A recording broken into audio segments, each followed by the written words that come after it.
Hey, Russell, what's on your mind tonight? Hey, Tony, Scott Pruitt sucks balls. Whoa! Right, but is it as bad as Model 3 quality? It's probably not as cool as like the Buffalo Gigafactory when cranking up production of their solar panels. Well, they're going to have to pay for that somehow. They might just raise supercharger rates.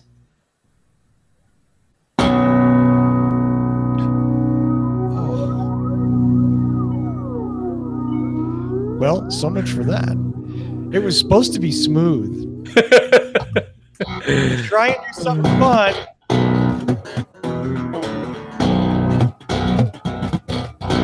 There we go.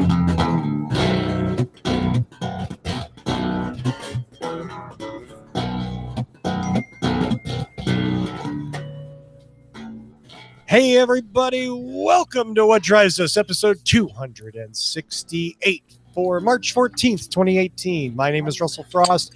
I have the pleasure and distinct honor to be your host this evening, but I don't have to go alone. No, in fact, a rather prestigious panel has assembled itself for this evening. So let's start by introducing them, and I can start with no lesser person than my wingman co-host and the man with the highest albedo that I know, Mr. Tony Schaefer. You could start with no lesser person. I'm not really sure how to take that. I don't know either. I just it's the He's black the and white. least person you could imagine, huh? I'm freaking myself out. I could not care less to introduce. Yeah, so hey everybody, I've got another only child beer here, silent treatment going. It's a stout made with coffee, and it is quite delicious. And I hate to bring Facebook into this, but I've noticed you and the only child thing, you're developing a relationship. Yeah, and that relationship is pretty much fully established on beer. I've had relationships established on worse. Don't tell his wife. So let's see. Next to him is our friend in Canada. He drives a Volter 2, Mr. Mark Coughlin. Good evening, everybody. Welcome to the show. And here's my beer. Mm-hmm. The old Diete. French Diete Pepsi. Diet Dr. Pepper, baby. Diet Dr. Pepper for the win. Whoa. I'm not sure that's winning.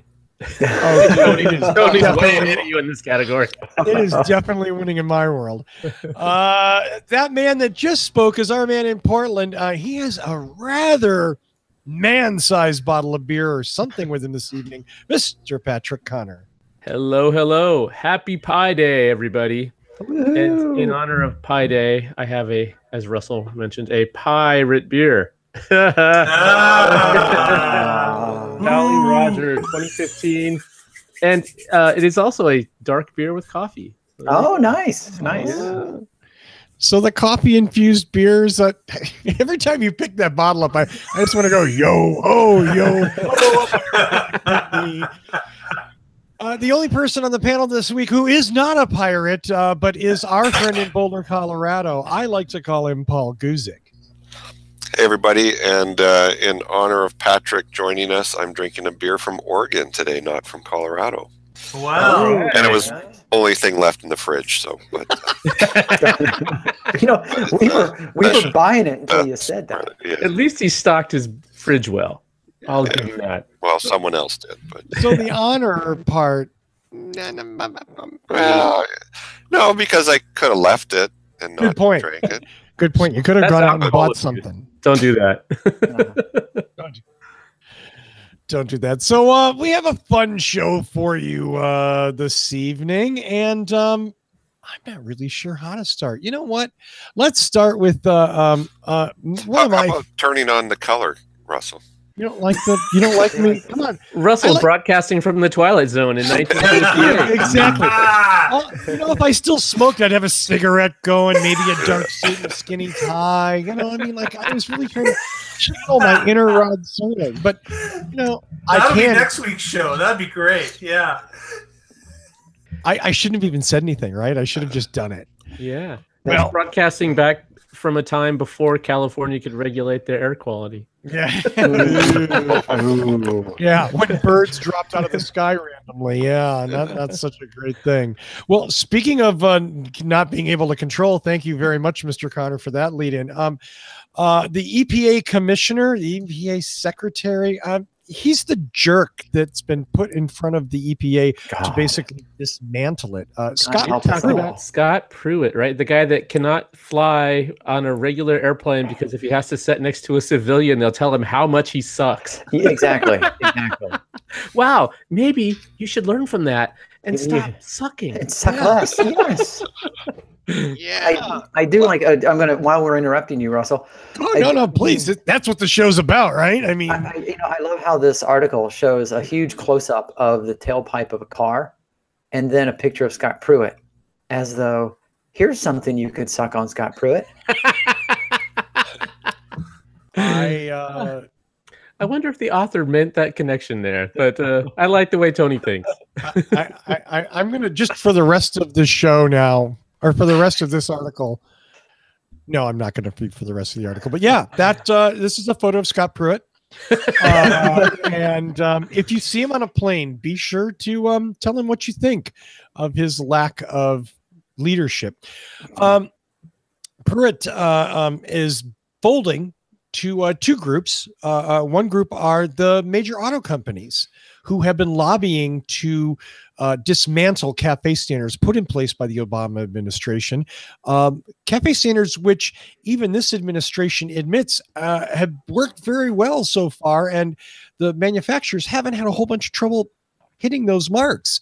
But that's pretty much going to end. In fact, Scott Pruitt thought that the tyranny of California, the idea that California, let me quote him, in fact, quote, California is not the arbiter of these issues, shouldn't and can't dictate to the rest of the country what levels are going to be. And they're talking about vehicular carbon dioxide emissions. Stop you there. The reason California is the leader in that is, number one, we're the biggest automobile market in the United States. Yep. Number two, we have the strictest standards for smog and air pollution because, as Patrick pointed out, we used to be a really nasty, polluted brown air place to live. Because number three used to be, Well, but his statement is fundamentally wrong. California is not trying to regulate the entire country. California is trying to regulate California. Exactly. And there just happens to be 13 or 14 other states that say, hey, we want those same regulations. And then they join along, the CARB gang, as they're known. But they're not passing some federal law. They're passing a state law in their own state. And that's called states' rights. Yeah, exactly, which is what the small government people, that's supposed to be what they believe in, is state rights. Oh, unless you're doing something that we don't agree with, and then forget about our principles and just screw you. It's ridiculous. Hey, isn't this Russell's rant? Why am I ranting? Ah! Well, and the other states don't have to follow California, but many do because A, they're good regulations, and B, it's easier than starting from scratch to just copy someone else who's already done it. Exactly. Right. There is no reason for Scott Pruitt to get involved in California. Yeah. None at all. Except and I just Googled it. The GDP of California is $2.6 trillion, which is more than most countries in the It's the sixth largest economy on the planet. Yeah, one state. If it were its own country, right? One country. And so California has been doing this since LBJ, which, so Reagan actually was the governor of California when this started, and he allowed it to continue. Nixon, George Bush Sr., George Bush Jr., they all allowed California to do this because it's states' rights. It's ridiculous that this is that Scott Pruitt. And if any of them remember LA in 1978, it was a smog pit. Exactly. Yeah, I mean, all you needed was an inversion layer, and people would literally die. I mean, it wasn't pleasant. And the smog jokes, go back to those early 70s Johnny Carson shows, and the smog jokes are almost every night. Yeah. Those 3 days a year when you can see the mountains. Now you can see the mountains a lot. Mhm. So, Hey, again, Russell, you're in California, right? So I think I you am should bring indeed. up charges for attempted murder on Scott Pruitt. Right. See? Class action suit. Well, I mean, there's already that suit is already in place. The group of kids that is suing From Oregon. Yeah. Yes. And Right. Arnold Schwarzenegger now. That- and which was it, the Oregon State Supreme Court that just said that could go through, or was it a federal court? I thought it was a lower federal circuit court. It might have been a lower federal circuit. But Yeah. that suit is actually moving forward. So once again, you know what? Cheers to the kids who are leading us where the adults don't have the moral spine to do so. That's right. Yep. Right. Oh, Bleak mentioned a school walkout day. Today is a perfect day for you to mention that. Yep. My daughter wore #enough to school today. I don't think we've ever started a show so politically charged, which is fine. I'm totally up with it. Or if we have, there Although hasn't we haven't heard from Mark on the same about this. I side. guess Well, Canadians don't have an opinion on. yeah. We are just California. happy we live in Canada. Oh God. Forget about. There's no politics there. No, we're just quietly watching the circus on the nightly news, and Well, Unless it's about maple syrup, then they get up. Oh, then yeah. we get upset. I That's saw right. that Dirty Money episode. Yeah. Oh my God. You ever catch that guy that stole like $7 million worth of 7 million gallons of maple syrup or whatever? Nope, they haven't caught him yet. Yeah. Unbelievable. The Wow. strategic reserves of They maple haven't been syrup. able to follow the sticky trail all the way to his garage. You would think, right? Right? Like, how many 1 gallon jugs could this guy fill up in a night? I don't even know. And we laugh about this, right? But all of these things have ripple effects, have impacts beyond the direct first order effect. Canada used to enjoy some delightful acid rain, courtesy of the United States. So much so that Canada's legendary fishing in the 70s went into a decline in some areas bordering the U.S. That's my recollection. I don't know. So nobody gets out of this clean. If we're going down in a big haze of brown smog, we're taking Canada down with us, baby. Thanks. I know. wow. Well, and the U.S. Medicaid, Medicare will go down as well because now they'll have to take care of all these sick people that are dying of lung cancer. Right. Yeah, because like we said earlier, there's 13 or 14 states that just copy California's lead. So if California's blocked, those other states will be blocked. And then it's not just one state or the 14 states. It's not even just one country. It's the entire planet. I love that. Yeah. Yay. So how do we stop it? How do we put an end to this craziness? I don't know. Nobody lasts too long in Trump's administration. So Scott, Yeah. Well, I mean, the word was this week that Pruitt's going to another.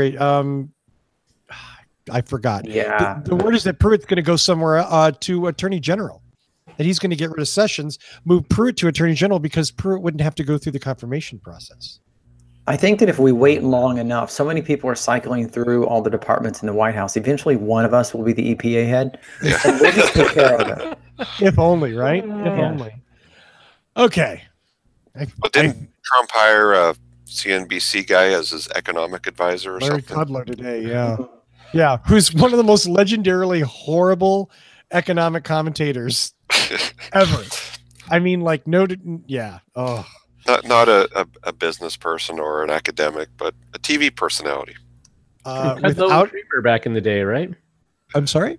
From Kudlow and Kramer way back when Jim Yeah, Cramer yeah. had his start. Yep. Yeah, too fine. I got nothing. Next, I want to talk about something that Green Car Reports, actually lots of people reported on this in the last week. This was an Edmunds report, excuse me. And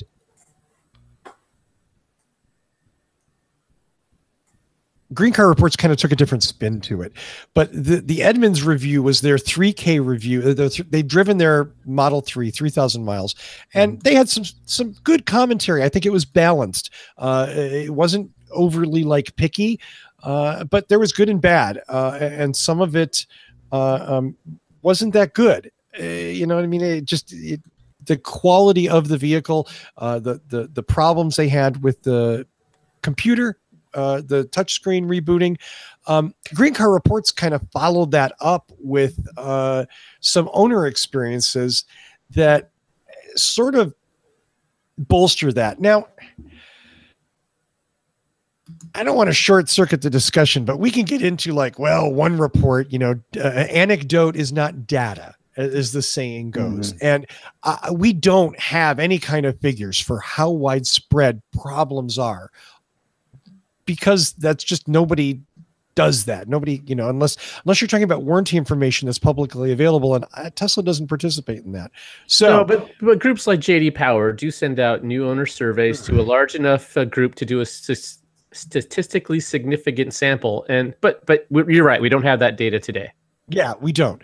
So it's clearly, we've talked about problems at the Fremont factory, that Tesla has had problems. Elon himself called it production hell. They've just recently gotten some additional production robots to hopefully get things going, but we've heard stories of piles of parts and misfitting body panels and parking lots full of cars that may or may not have defects that needed to be addressed after they came off the line. It's certainly an issue. Patrick? Oh, so since we don't have Dr. Evan Fusco here today, the role of Tesla defender will be played by Patrick. Patrick Connor, thank you. And I don't think I'm attacking Tesla here. You know what I mean? Like this. Look, Ford just recalled 1.4 million vehicles. Let's be clear. Some of these are problems that all manufacturers wrestle with, but the difference is, I think, the amount of problems, the amount of sort of, I want to say, trivial problems. These aren't necessarily like recall level problems.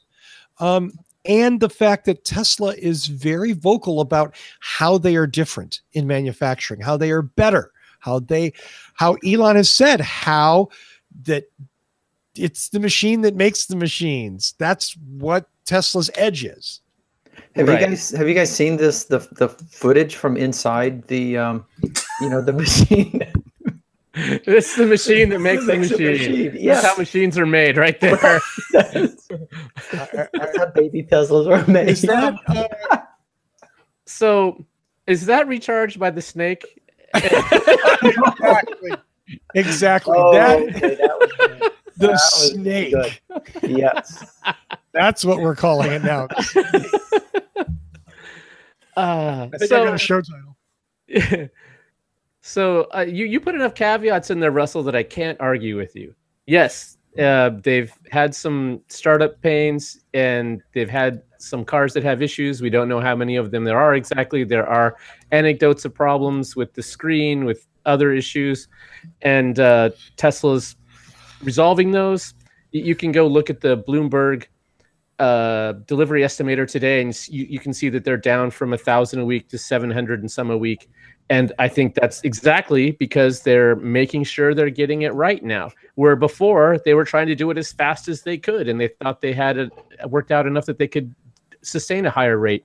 And now they're backing it down, and they're making sure the quality's right. So I would much rather have them go a little slow and get it right than have them just cranking them out as fast as they can and ruin their reputation. I think we're in violent agreement. Yeah, no, I mean, I think my caveats were because I'm trying to be fair. I'm not trying to just smack Tesla around because 6 people complained about the fitting of body panels or their windows fell down or whatever. That said, again, these problems seem to be kind of consistent and adding up. And yeah, as you mentioned, Tesla's definitely apparently cranked down the production speed. Right. Which again, I would point out, this was one of Elon's bragging points.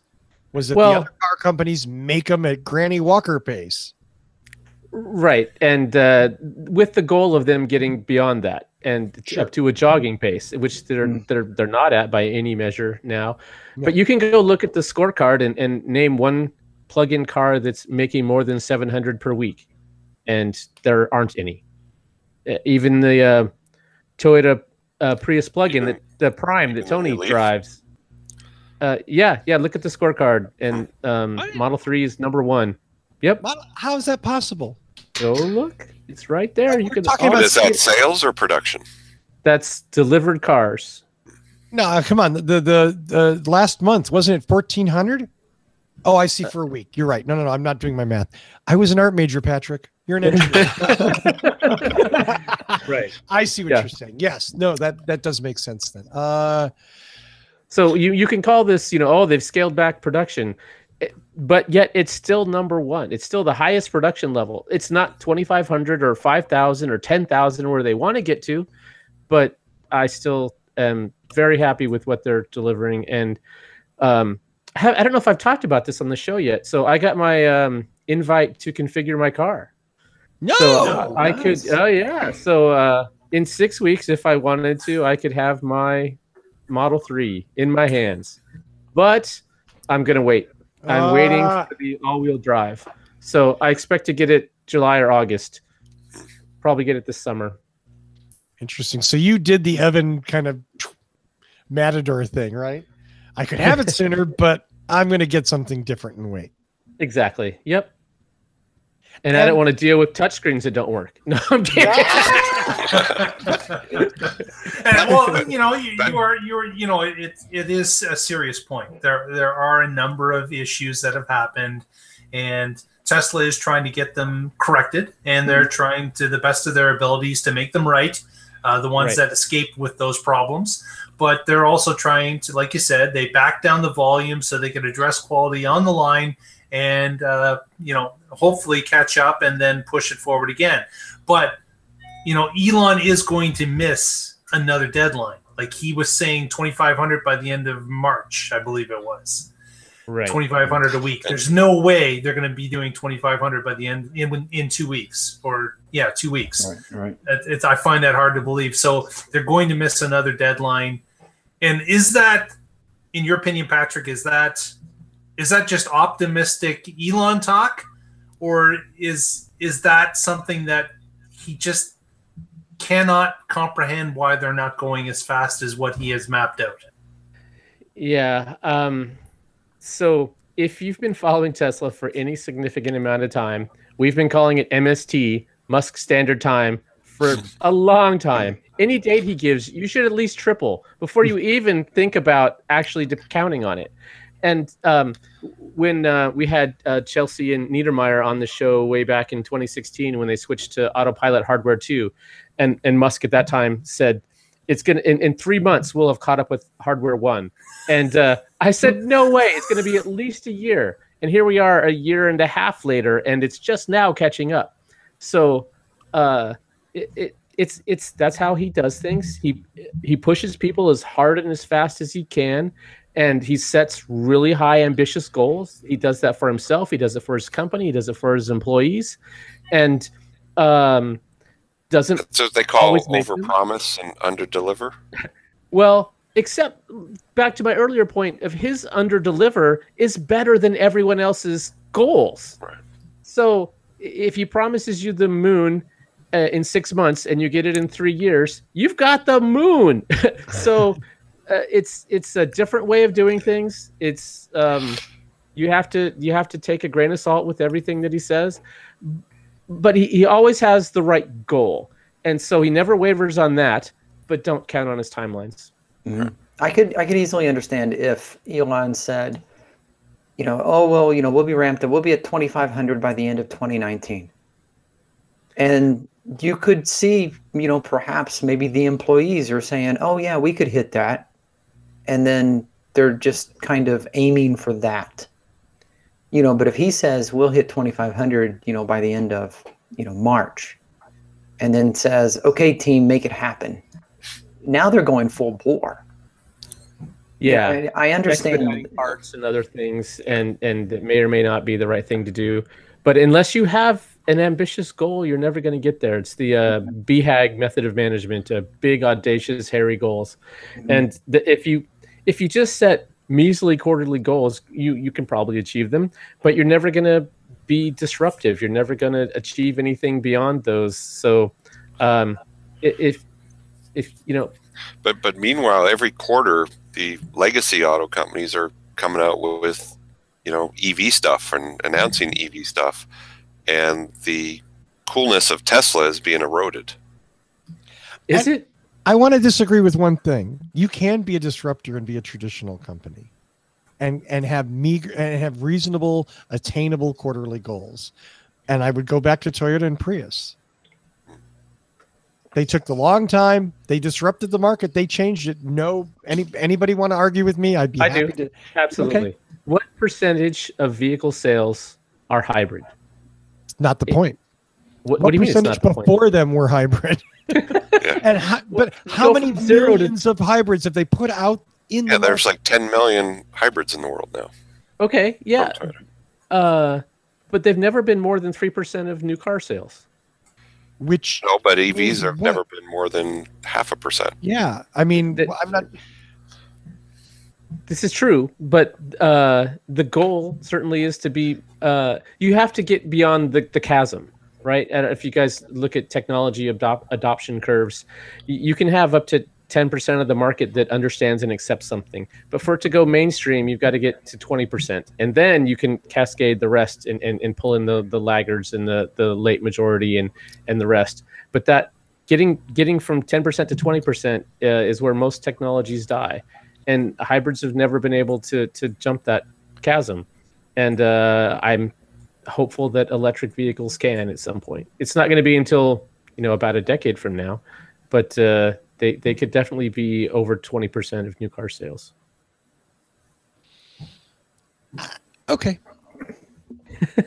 I'll let you. I mean, I disagree. I think in a sense, in what it's more of a semantic discussion. You want to talk about disruption. I want to talk about. There's no question that Prius is a mainstream vehicle in 2018. There's no question. Is there? I'm not saying that it sells as much as it's one of the top selling cars in California, isn't it? Yeah. And I'm not. You know what? I'm not even going to focus on a manufacturer, other than to say, before 1997, like to I think it was Paul's point. How many hybrids were on the road? Right. Yeah. Before 2001, how many hybrids were on the road?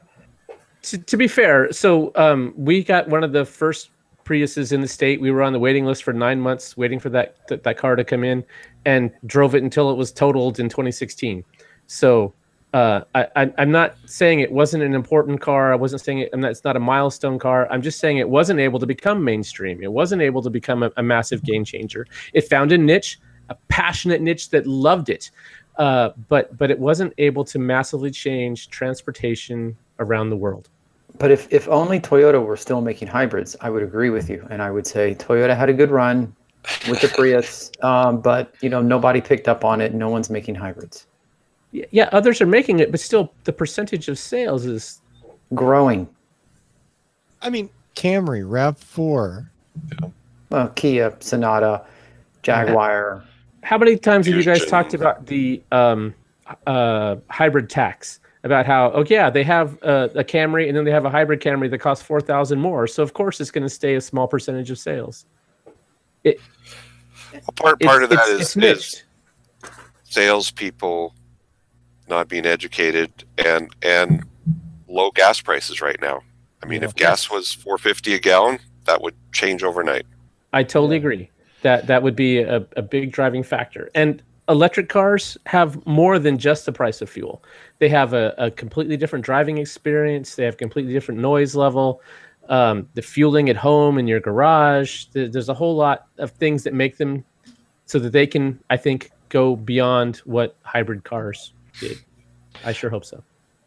Let me come at your argument one more time from the other side, which is to say, when we talk about percentage of vehicles sold, Tesla, right? Oh yeah, there's still obviously right, and that's okay. They're less than a fraction of a percent at this point, right? And to be a mainstream disruption thing, are they going to actually have to make a $35,000 Model 3, or will they be able to go with that sort of mutated new version where it's like, well, the Model 3 is actually a more expensive car. We may offer a variant at $35,000. So, okay, that was a story like 2 weeks ago, and that just so pissed me off. That variant term.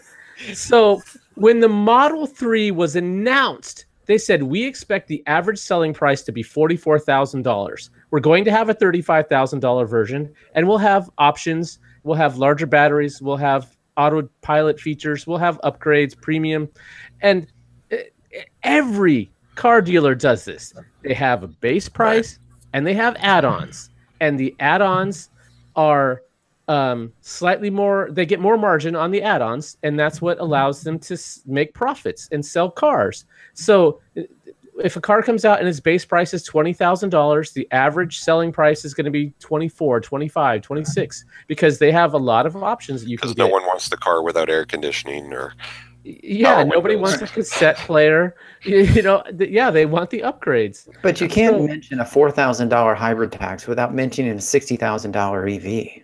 Right, and I'm desperately looking for the picture. Come on, cast your imagination back to the Model 3 debut announcement. What was on the screen behind Elon for, I don't know, 5 minutes? The base price. Thank you. Yeah. Thank you. But I agree with Patrick. All the car companies, the base price, no one buys that version. And the variant, by the way, came from Tesla's 10K statement. That wasn't something I used. The fact that there are a lot of variants of that car, the base price is one of them. And just because that word was used, they were like, "Oh, Tesla admits that that's just one of the variants." Yeah, what I know. It was a non-story that got exploded into a story, and like I said, it was ridiculous. The only reason it was a story because that was over and over again, mainstream, affordable, entry level, 35,000, over and over and over and over again. It wasn't like, oh yeah, we're gonna make a $50,000 car, but you can get a version of it for 35 someday. Right. They do need to get to the point where they're making the $35,000 car. I absolutely agree. Okay. And right now on their timeline, that's the end of this year. And if we apply Musk Standard Time, it's going to be in early 2020. But right, it's going to happen. It is the right goal. It is where they're going. Absolutely. Okay. I think we beat that horse until it. I don't know what. Here's where I'm going to show my lack of control as a host. Who had the VW ID story? I did. Mark, I'm going to run some video for you, my friend. Oh, you have it already? I'm ready to go. Go, dude. Mark's had the last 10 minutes to pull this up. So what we've got here is the VW ID Buzz in Santa Monica. Volkswagen had brought a number of different reporters down. In this case, it was Fully Charged, came down, and Johnny Smith from Fully Charged got access and even got to drive the vehicle and took the ID Buzz up and down a heavily policed street that was blocking all regular traffic because this, of course, is a concept vehicle that he's in. And he was unable to drive completely free. He had to follow the cues from the blocked off street. But what was really cool was the vehicle itself. We have talked about this in the past, and we have shown some pictures of it. One thing I did want to point out is the steering wheel. Yeah. So this rectangular shaped steering wheel, what's really cool about it is you press the VW symbol in the middle and it will collapse into the dash. So when it's ready to go fully autonomous, you just press the button and it collapses into the dash and gets out of the way. And of course, the captain's chair that the driver's in can spin around and you don't even have to watch where the car's going. Mm-hmm. So when we get to level 4 or level 5 when you autonomy, hit the horn, the steering wheel disappears? Exactly. Really unfortunate in a road rage incident. And that will limit road rage in the future. I like there that. You go. I like that. You son of a... Oh, damn. So he got to drive it around a bit. And, you know, again, we've talked about this in the past about... Is that a vintage bus behind it? I was going to say, is it another one? That's right. They had a number of vintage buses that showed up as well. And they took the car around, again, downtown Santa Monica, a little bit of Venice Beach, it looked like, mixed in. And just some exterior shots of it driving along. The fully charged video is obviously available for everyone to take a look at. But again, kind of the quirky looking vehicle that reminds you of that minibus. It's certainly got aspects of it. Looks pretty cool. The wheels questionable, but again, these are auto show wheels, not real wheels. Lots of sunroof action there. Huge panoramic roof, covered in glass. And then they got a minibus to show up with even the same colors. Right. And took them out for a spin. And then they happened to notice, well, did they notice, or it's just part of the production?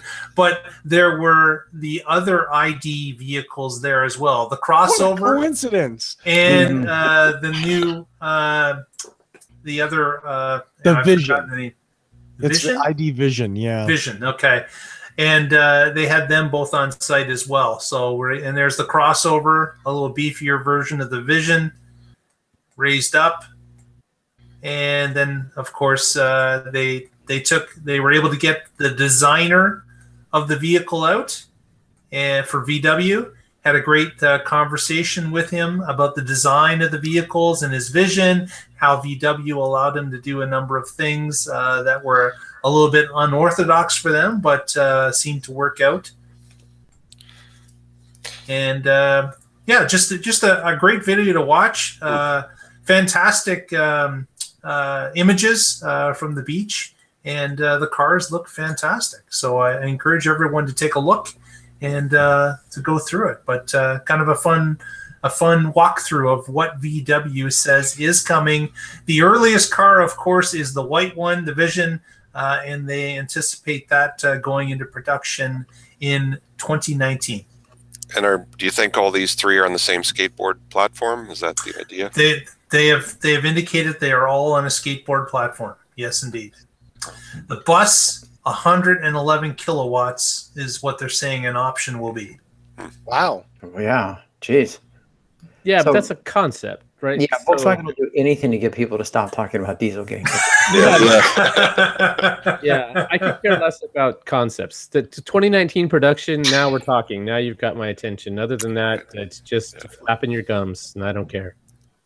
Put up or shut up, VW. I'm actually just thrilled to see that bus outside of a showroom at this point.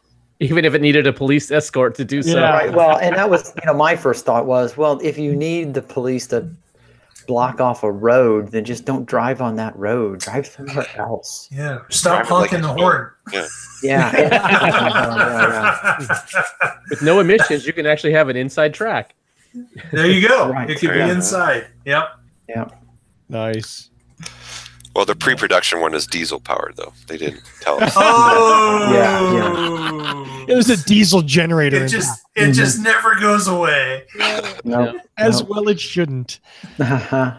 I mean, and I don't have the details in the story, but have you guys seen the newest press release from VW that VW is going to spend $25 billion in batteries? Has anyone bothered to drill down on that and go, for what? When? Why? Yeah, Right. talk is cheap. I don't. Nope. Yeah. It's another like, oh, that's scary, but what? I mean, yeah. There's sort of a non-story in Inside EVs that I flagged, and then I kind of dug into it, and I didn't really know, but it's something that we'd talked about before. So the headline is, and I quote Inside EVs, Tesla to expand solar production at Gigafactory 2, regardless of tariff. And you think, well, Tesla's bravely marching forward. And in fact, What does that even mean? they're not really doing anything. In fact, this 2-paragraph and a sentence article is really almost not an article. It's just saying that, yeah, Tesla is at some point going to be making more of these panels in their the Gigafactory 2 in Buffalo, New York. It's a partnership with Panasonic. And that part of that is they import the cells from Panasonic overseas, which, scary tariff, except the first 2.5 gigawatts are tax-free anyway. So that's a lot of tax-free cells to be assembled in America, not necessarily produced. Nothing wrong with that. Nothing wrong with assembling stuff here. It's still, that's cool. But not the same as maybe building out a big factory and producing them here in the United States. Right. Right. And so this Yeah. is a solar panel production factory. So they had plans to grow it and start producing panels and cells and panels there before the whole tariff event. And then, of course, after, if the tariff it does stay in place, then of course you would want to make cells and panels there because they wouldn't be taxed. So regardless of the tariff, they should be ramping up their production there, which gets right back to it's a non-story. Yeah, I mean, and they talk about, again, solar roof and power wall and the solar panels. All of these things are supposed to come out of that factory at some not point. the Powerwall, right? Because that's made at Gigafactory 1, because Powerwall is full of batteries, right? And batteries are made in Gigafactory 1. I think there's some confusion on that, and I'm going to stand back and go, I'm not sure, but yes, I agree with you, Patrick. I thought Powerwall was coming out of Sparks Gigafactory 1 exclusively, but there's sort of an implication here that Powerwall might be coming out of there too. Which I guess they're both part of Tesla Energy, which might be how they got conflated. right. It might just be like the suite of Tesla Energy products coming out Right. of yeah. And again, there's probably no one here that won't cheer for Tesla to ramp up American production. Well, maybe Mark doesn't care. I would hope they would. Yes. Well, Buffalo's almost Canada. I was just going to say that's Close enough. it. That's it. You know what I mean? Like it's Buffalo's close. Yeah. Well, we So- did say in the last show that North Dakota's defected. Maybe Buffalo would defect as well. maybe. The largest, I don't know if it's the largest anymore, but there's a Solar World plant that's about 10 miles from my house here. And they were the largest in North America, so I'll include Canada in that. And this tariff might actually help them. I hope so. Sure. Yeah. I mean, it might. I think there's enough loopholes in here that it's going to be kind of toothless, but we'll see how long it lasts and what happens as we hit that 2.5 gigawatt limit, and what at that point, the people who are assembling panels here in the US, as opposed to producing them, may just may find that disincentive too big a hurdle to jump. Let's say that. Yeah. Paul, didn't you have a story for us this week? I don't. Oh, okay. I'm sorry. Who am I? Tony. No? Yeah, well, so Thank you, Tony. yeah, I'm picking this. I often confuse you guys. I know. It's Because we look the same. right. It's the goatee. I take this on because I know how much Russell loves electric bikes. And Royal Enfield is in discussions with, or they've announced that they are looking into making an electric bicycle. I'm going to throw up a picture here. Now, Don't throw up. okay. So in the article, it said this was not an officially released image from Royal Enfield, but this was an artist concept of what they think a Royal Enfield electric bike would look like. So now we're getting artist concepts of concept cars. Yeah. That's Concept. exactly what it is. So yeah, this article from Inside EVs said that Royal Enfield has announced that in quotes they have several projects in the pipeline and the electric platform is one of them. Said the president of Royal Enfield. We are in the investment phase in the project where we have a team that is working on different ideas and concepts for a long-term focus. One of the thoughts here is, we discussed, I think it was last week, Harley Davidson, and we've discussed this, over the last couple of years. Harley Davidson has Two-wheelers toyed- are one of Russell's passions. So we talk about them frequently. So Harley has toyed with it, and then now just recently joined a partnership that looks like it's going to be a little more aggressive in pursuing it. Now Royal Enfield is getting in on this. Yes. One of the items is Royal Enfield has seen their motorcycle sales declining, and as a result, they've started venturing into areas outside of their traditional market. This could be another indicator that they're looking to try new things, to try to, get more market share. And if those darn kids these days like the electric things, then maybe they should make an electric bike. So they're looking into it. That's it. So for those of you who aren't familiar, who you say, I know about motorcycles, but I've never heard of Royal Enfield. A venerable British name, started at the beginning of the 1900s, like 1901. But since 1973, they've been produced and owned by an Indian company in India. And it's actually they make the same bike they made for like 40 years. These Bullets, these 500, 350cc bikes, they're literally the same bike made in 2017 that they made in 1960. Like it's all old school, like kickstart and carburetors and kickstarts and carburetors and like drum brakes and things like that. Now they don't know why their market share has been dropping. Well, I mean, but retro's coming back. Retro's coming back, and in India, that's obviously the price is huge, and it's cool. In America, they've had a harder time because, again, in 2017, like 2018, drum brakes aren't so hot. So this is obviously a chance for them to kind of retool it and make something that might be more interesting. We're talking about something that'll probably have a fairly low range because they're not going to stick $1 million of the batteries in there. That's Royal Enfield makes inexpensive motorcycles. So yeah. And that picture that I had up before was somebody that converted a 2005 using 22 Nissan Leaf batteries. Oh, wow. Cheers to them for that. Mm-hmm. So whatever. You know what? It's cool. I'm glad to see them. And that said, you know what? I may make fun of them. Maybe they'll update a little bit. And if there was an inexpensive electric motorcycle, that could be a really great thing in the United States.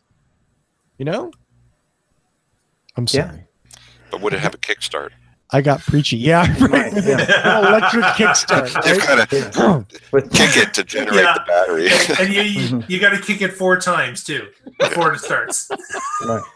Well, I'm just happy we finally have a story I don't have to rant about. Even though it's a drawing of a concept, I still like this better than some of the other stuff we talked about. But even if it's relatively limited range and it's just a drive to work and back vehicle. Yeah. It's a fair weather commuter bike. Or something to go and have fun on the weekends with. Mm-hmm. Yep. There's nothing wrong with that. And there's certainly a market for it. There's also a market for young drivers that need something, college students that want to get around campus on something that isn't a car, that's easy to park, that's inexpensive. Their motorcycles are very inexpensive. They're very reasonably priced. So. And are they made in India now? Is that their deal? Yes. Okay. They are all made in India. Yeah. They just opened a dealership for the first time in the US, I want to say like 2 years ago. So, yeah. Yeah, they've got 6 dealers in California, it looks like. Do they now? Oh, there you go. Wonderful. You got to go get a dealers, right. But not official, people that carry them. Yeah, no, I mean, it's a cool, the Bullet's a cool bike. I love the retro look. I'm scared of drum brakes. and kickstart. And kickstart. Yeah. I want an electric starter and some really nice brakes because brakes on a motorcycle are says the guy who's wrecked a helmet. Speaking of wrecking a helmet, and I have no idea how that's a segue. Inside EVs reported this week that Elon Musk, who we haven't talked about very much this show, has realigned the Boring Company priorities. And he said that he's going to prioritize pedestrians and cyclists. Originally, the Boring Company was going to have these cool little boring skates that would have a car on them and they would scoot into the tunnel and pop out somewhere else. And that was really the concept as it was presented. And Elon ran afoul of some urban planners and some public transit people. And I think there's a little pushback. And to his credit, he has talked about realigning the priorities of the Boring Company to allow other things other than cars, dare I suggest Tesla electric cars, in these tunnels to take advantage of the Boring Company tunnels. Okay. Patrick's waiting for me to be mean to Elon, and I'm not going to be mean. Damn it! Oh, come on. No, I mean, hey, you know, when you figure out, I don't, and Elon never, you know, there's no mea culpa. Like, hey, I was wrong. You know, his quote was here, and I quote: "Adjusting the Boring Company plan, all tunnels and Hyperloop will prioritize pedestrians and cyclists over cars." Well, that's better. It's better than putting the pedestrians under cars or in front of the cars. Yeah, right. Ooh, ouch. With all of these, they're going to be getting municipality contracts from whoever. And they're going to be the ones that set the priorities of, do we want this to be a tunnel for cars or for pedestrians or for mass transit? Or so he can say he's pivoting or whatever, but he's going to go wherever the contracts take him, which is whatever those cities want to pay for. Yeah. But of course, he's got to offer that, right? Oh, that's true. Yeah. You know, or they're just going to be, you know, I mean, I guess the cities could go, well, we don't really care about the moving cars around, but, you know, if you want to dig tunnels for buses, the tunnel thing is cool, you know. We'll just have to see how it plays out, because I want to see this in actual operation. What you got there, Mark? Mm-hmm. Yeah. Oh, I got a picture of the people skate mover that moves people and cyclists instead of a Tesla car. So the skate bottom part of it certainly would be the same thing or close to the same thing that the Tesla car would be on. But they also have the option of these glass bubbles that would have people and cyclists in that would move through the same tunnel. And this is what they're saying, is that these particular items or these particular car or skate-like cars would be prioritized above the normal car that is being transported on the skate. These would be put ahead as being mass transit vehicles of people that are just traveling around in a single occupant car. Yeah. The best part is that concept doesn't have doors, which means those people are trapped. That makes the loading and unloading much quicker, though. Much quicker. Ensures ridership numbers. Right. I want to take a quick poll of the panel. Who wants to ride in that vehicle pictured on the screen at 150 miles an hour? Yeah, there's half the people are not seated, and the ones that are standing, like even on the Max that we have here, our light rail system, there's rails and hands and things you can grab onto. So that's obviously not how it's really going to be. It's an artist rendition. Exactly. Yeah.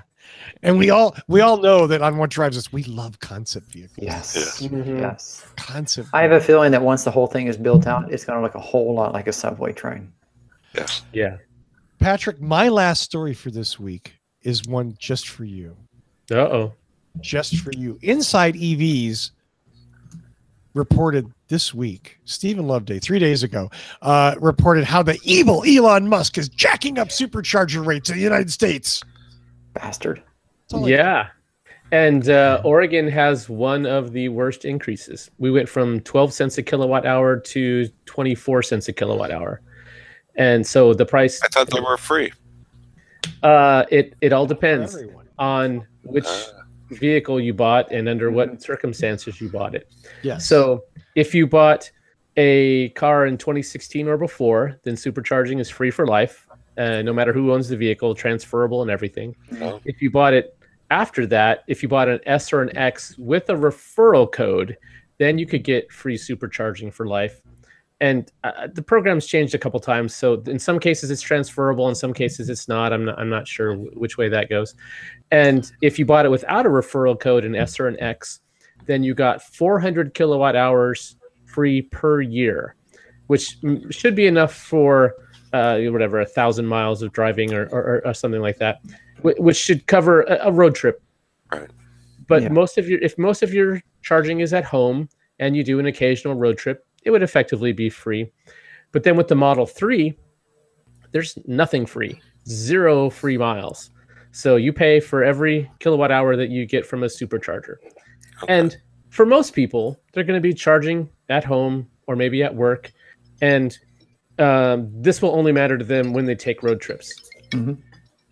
So, And to have that ability, Patrick, to take a road trip and be able to get a charge while you're going along would be worth really any amount of money, because you're wanting to take your Tesla on a road trip and to be able to pull in somewhere and fill up quickly and move along.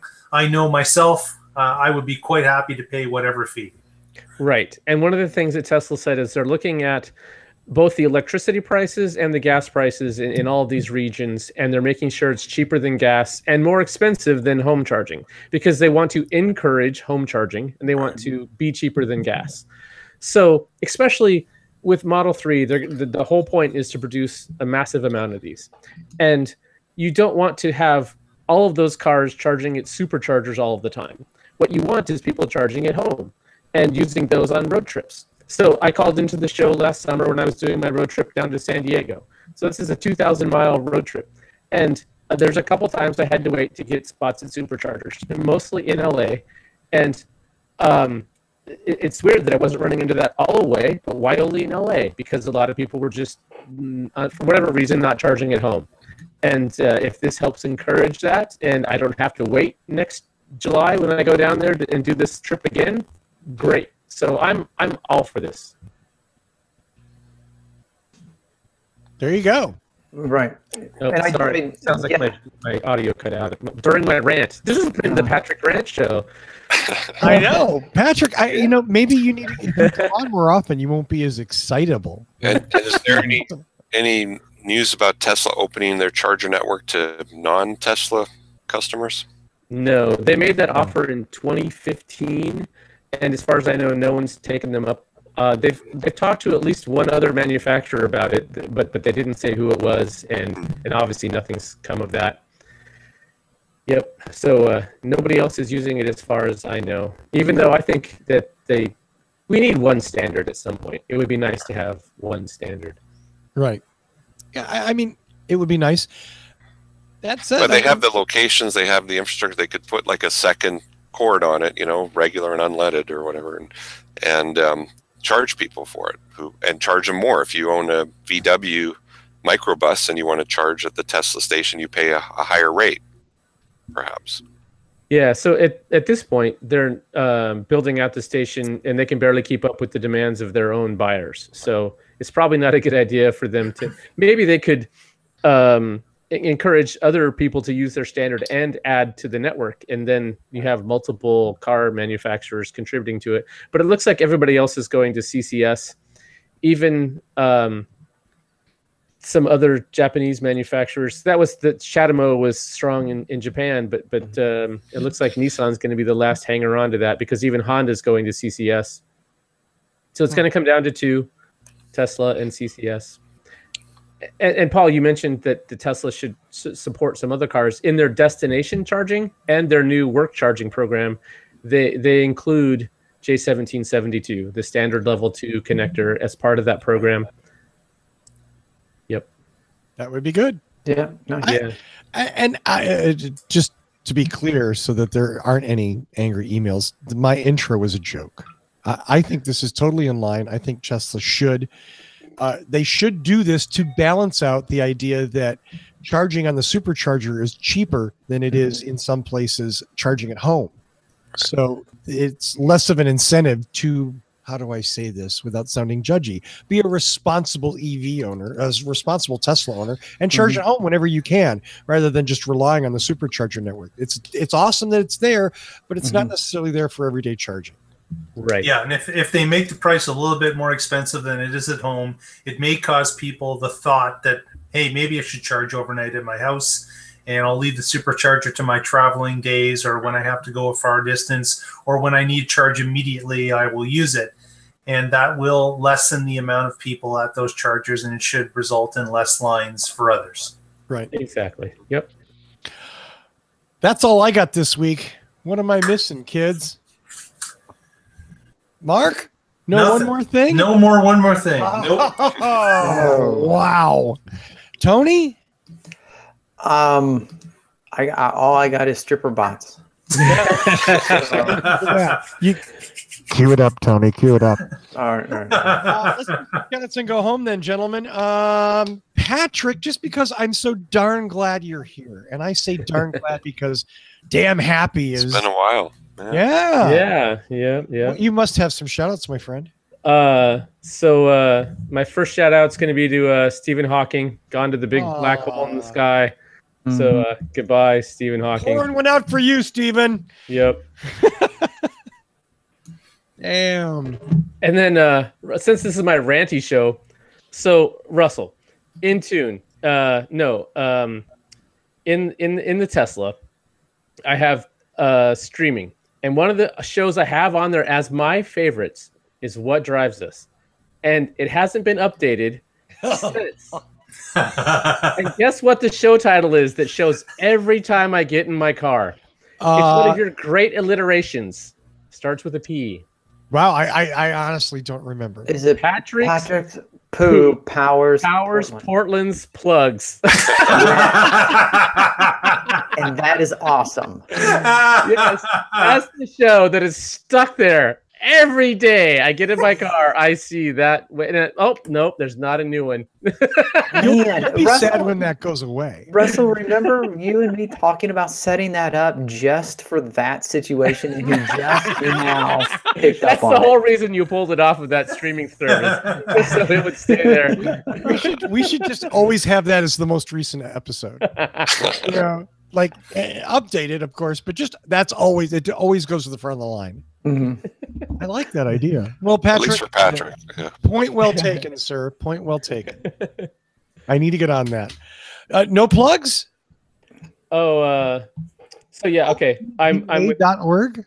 how about my blog, carswithcords.net. So one of the things that the story that we didn't cover today was that Tesla has upgraded the MCU for their touchscreen. And having just recently gotten my friend's Model 3, and the touchscreen was so much faster and more responsive than my Model X, I was very envious. And if you look at a story that I wrote February 20th on carswithcords.net, it says Tesla has they need to temporarily slow down their production so that they can hit a Q3 200,000 vehicle. And during this time, they should take care of this feature inversion that they have, and they should upgrade the touchscreen in their Model S and Model X. So 3 weeks ago, I said they should do it. Bam! Today it's happened. So yes, thank you, Tesla. Well, Elon's your #1 subscriber.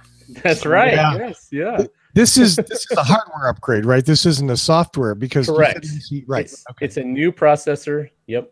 Right. Can they do that over there? Can they do an over-the-air hardware They upgrade? cannot do that. What I don't Not know yet. is, can I get that upgrade in my car? Right. Often with hardware upgrades, it's not an option. I really hope this one is. Wouldn't it be nice if it was modular and you could just go open the trunk and like yank out a box and put a new box in there? I mean, that'd be awesome. I will be calling my service center and asking them. I'll report next week and let you guys know how it goes. I would love to hear that. Tell them that your MCU has malfunctioned. Yes, I'll just, after I jabbed it with the Coca-Cola screwdriver, it didn't work. Just give me a new one. I like that idea. All of a sudden, it just doesn't work. Yeah. Mr. Coughlin. Just a note to people in the KW area, we're having another meetup on the 20th, which is Tuesday at 7 p.m. Please feel free to connect to us on our Facebook page, and we'd be happy to see you if you want to come out. Sounds like fun. All right. I was just going to leave an uncomfortable gap of silence there, Mark. I'm Okay. sorry. Good job. Good job, Right Russell. Right on, Kitchener, Waterloo region. That's all I can say, because we're going to meet at Tepperman's and buy it at Chesterfield. Sit on the Chesterfield. That's all I Absolutely. can do. I'll bring a 2-4 and a box of 10 bits. Oh, Ah.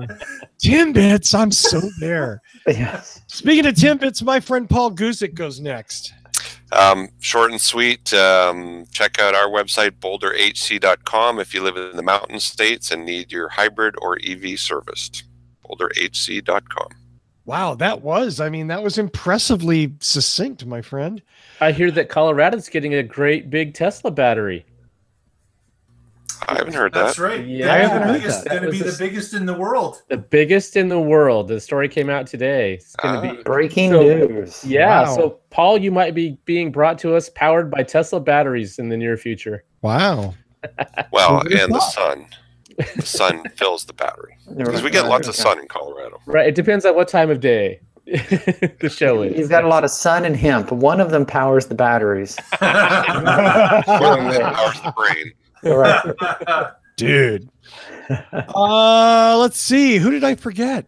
Tony? So I want to give a shout out to everybody, of course, in the chat room. Thanks Thank everyone you. for hanging out. I'm not going to go through the list, but you know who you are. And if you want to join the chat room, make sure that 8 o'clock Central Time, 7 o'clock Pacific. 6 Pacific. 6 Pacific. God, I do what 7 Mountain. Yeah, I can't do time math. I screw it up every time. 6 Pacific, 8 Central, 9 Eastern. East Coast, Watch the yes. show. Every single Wednesday, almost every single Wednesday. A couple of times things come up and we have to do a spontaneous cancel, but almost. Or we do a live show talking about something cool that's happening, like the iPace event that we just did. Yes, There you go. and occasionally. So, Russell, I'm going to let you give them instructions. So why is that important? Why are we talking about all this stuff? Because the only people who know automatically when we're on the air are those of you that have gone to youtube.com/whatdrivesus and hit the subscribe button.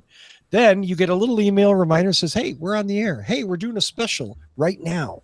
Mhm. We don't spam you. We don't sell your address because we don't get it. YouTube gets it. So youtube.com/whatdrivesus. All the weekly shows are there. All of the special shows are there. All of our car reviews are there. What the only thing it's missing is you. Go there, subscribe, please. youtube.com/whatdrivesus. Facebook.com/whatdrivesus. And interestingly enough, we're on Twitter @whatdrivesus. I can't figure out why we use the same word series for everything. It's like consistency is important. Shout outs this week. Wow. As always, thanks to Michael Manring for our amazing theme music. I want to give out another shout out to my friends at Drive Shop for doing a fantastic job of bringing me cars. Thank you so much, Jared, Shauna, and thank you, Haley. Cheers. All right. Yep. So, yeah, Tony, did you want to? Should I hand it back to you then? No. That's no. So Are you sure? Yeah. Okay. Well, then I'm going to say thanks to everybody in the panel: Patrick, Paul, Tony, Mark, who's been very quiet. I'm thinking Mark's I'm plotting really- something. It's the Pepsi Diet tea. Next week, I'm going to spring it on you. So there you go. Yeah. Last week, you son of a bitch, you said this. And I'm like, "Ah." That's why he was quiet. He was taking notes. So, once again, thanks to everybody in the chat room for watching. Thanks to all of you for downloading us, for streaming it, for listening to it, however it is you do it. Tune in next week and find out what drives us. I think that's music. Everyone dance along to the theme song. There we go. Give me some stripper bop, baby. Yeah, put the focus on Tony. Making it rain, baby. Yeah. Strip into Mike Manring. That's a really slow grind going on there. Like, I'm afraid of that. It's nasty. We just lost Michael Manring as a sponsor. I was like pulling the theme music.